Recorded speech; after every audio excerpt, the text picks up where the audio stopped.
Hey, Lucy, Mark Hensley, how are you? I'm good. How are you, Mr. Hensley? How can I help you? Well, I was booked and released in Klamath Falls. I was homeless for a brief bit, and the SSVF has put me up in the Travel Lodge on Main Street in Klamath Falls. I'm in room 129. Okay, let me see. Certainly. Where are you at now? Sorry, slow down. I'm A lot in of new info. So where they got you at? Klamath Falls, Oregon, the Travel Lodge, Okay. room 129. Okay. I'm afraid I can get you How long this. are they going to put you up there? 60 days. I'm trying to get housed. I need a smaller community, and I was down in Reno, and Klamath Falls is 1/10 the size of Reno. But my car broke down when I got up here. When I purchased it, it showed up with a blown out air suspension, and they told me that I had to sue them if I wanted any recourse. That's a lot harder than you think. And, because of that, my car was extremely low to the ground. And going over a speed bump in their Thunderbird parking lot, I smacked my transmission and dumped all the transmission fluid out.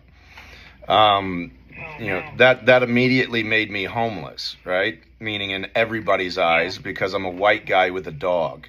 And you see a lot of white guys with dogs on the street. So then, I have Tourette syndrome and multiple personalities, and that doesn't really work out in that type of situation.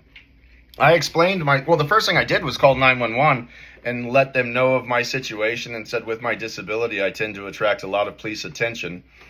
And when I called the police after somebody was aggressing me, the police showed up at the gym that I had joined, so I had a place to shower. And they told me that I wasn't welcome, and they trespassed me from the gym. And then they told me that I wasn't allowed to shop in the grocery stores. And I got That's there in Klamath Falls. Yeah, I got frustrated, and I went to City Hall, and I was speaking to the administrator's assistant. I was like, I don't know who to talk to about this. And then the city manager came out, and he's like, well, do you have a court date? And I said, yeah, December 4th, but that's not going to do me any good all the way up until December 4th, because this is going to continue to be problematic. So he became boisterous. I became boisterous. I never stood up off my seat, and all I was telling the man was to leave me alone, that the woman was going to help me or help schedule an appointment with the appropriate person. And then Mr. Ramsdale, my Vancouver attorney, called me, so I stood up and walked outside to take the call with Mr. Ramsdale. And then 6 squad cars pulled up and told me that I've been trespassed from City Hall. And I was like, whatever. Oh, wow. And then the next day I was walking down the street, and the police stopped me and said that they had probable cause to arrest me. And I said, okay. And based off of my interaction with the city manager, where he was the one that aggressed me, I was charged with menacing, trespassing, and whatever the one is where, you're just a loud nuisance, disturbing the peace, or whatever it is. I don't know. And Criminal mischief or something? I don't know. Disorderly conduct. But anyway, Okay. so in Oregon, it's just book and release. So they decided that they were going to violate the Americans with Disabilities Act and separate me from my registered service animal. They took me to jail, took Logos to the pound. When I got to jail, they took my fingerprints and my photograph. They wanted to make sure that I felt the shame of the system, so I had to take off my shoes and socks and put on jail slippers. And then as soon as I was done with that process, they released me. And I walked 2.5 miles to get Logos back, and they told me that there were no discounts for veterans or disabled people, and that anybody can get a service animal, labeled on Amazon. So they completely marginalized me, and I only had $90 left in my name because, most of my resources were blown rather quickly once my vehicle broke down. And they extorted $85 of the last $90 that I had. And when I said, hey, I don't find this, fair, they told me that they could keep my dog or call the police on me. And I said, just stop talking to me, take my money, and give me back my dog. And that's where we sit right now. So based off of Okay. me calling the police because I was being aggressed by gym bros, I got a menacing animal citation. So I had court for that on December 4th. And then because I went to speak to somebody in City Hall on it, I got arrested the next day. And then I have court for that on November 16th. And then I also have... Case numbers for these? I don't have... Well, let me get the citations and see what we got. Okay.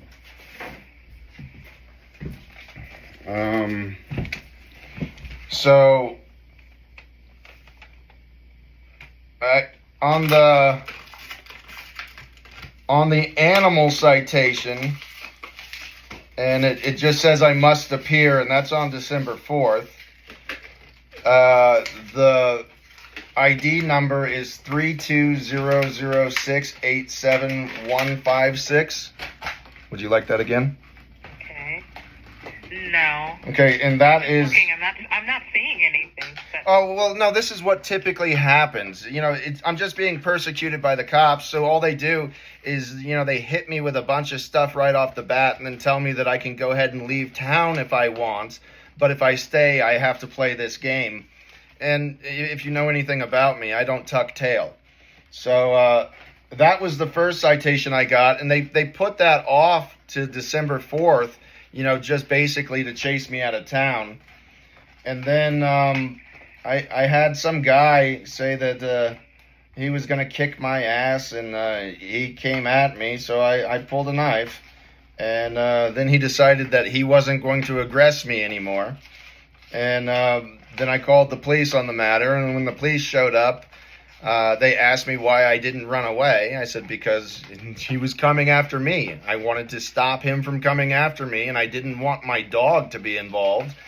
So I just defended myself, and then they wrote me out a disorderly conduct and said it's not criminal, but they could fine me for it.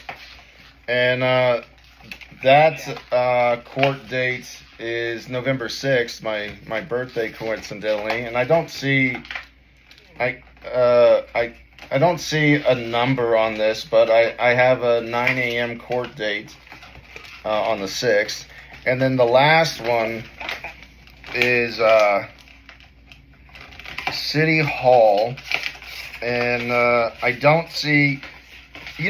I stopped by the Oregon State Courthouse, and she said that as of yesterday, they haven't filed anything. But I do have the case number for it. Are you ready? Sure, go ahead. 2025-1022-0075. Okay. I got it. Thank you, Mr. Hensley. I appreciate you, notifying the office and keeping us informed. Oh, yeah. No, if anything, I'm transparent. Now, I got 60 days in the hotel here, and SSVF said that they would pay 6 months rent. And because my vehicle's broken down, that means a lot to me. That'll allow me to save up for another car. So I do plan on staying in this area. Okay. Yeah. Just call me. You've got my info or text if that changes. Oh, yes, ma'am. As I said, I try to be very transparent. I'm not ashamed of myself, nor, the incidents that happen in my life. But generally what happens is things get drug out for years because, once people realize what's going on, they really don't want to deal with it in that manner. Of course. Okay, so I'm just making notes of everything that we're discussing so I can update your file and things of that nature. Okay, was there anything else, Mr. Hensley? No, that's it. Just understand as of right now, I don't have transportation, and I'm here, Gotcha. But to get up to Okay. Vancouver for the trial, which is currently scheduled for December 8th, I'll just hop a bus. Okay, that sounds good. All right, go ahead and give me a call back if there's any concerns. Will do, and same to you. Thank you so much. Thank you, ma'am. Have a good day. Take care. You as well. too. Bye. Bye.